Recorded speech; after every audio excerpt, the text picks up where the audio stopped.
ఎప్పుడైనా సరే అమావాస్య రోజు సూర్యోదయానికి ముందు ఇంటి ముందు బూడిద గుమ్మడికాయ కడితే ఆ బూడిద గుమ్మడికాయ అద్భుతమైన శుభ ఫలితాలను కలిగిస్తుంది.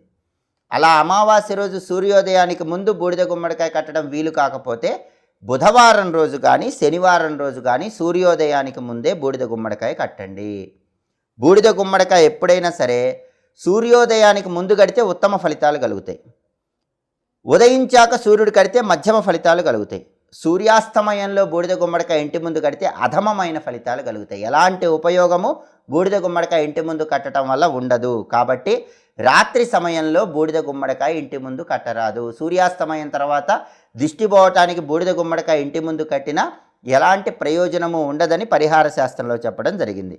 అలాగే అసలు బూడిద గుమ్మడికాయ ఎందుకు కట్టాలంటే, మనం ఇల్లు కట్టుకునేటప్పుడు కొన్ని దోషాలు ఉంటాయి, భూత ప్రేత ఆవాహనలు ఉంటాయి. బూడిద గుమ్మడికాయ కడితే ఆ భూత ప్రేత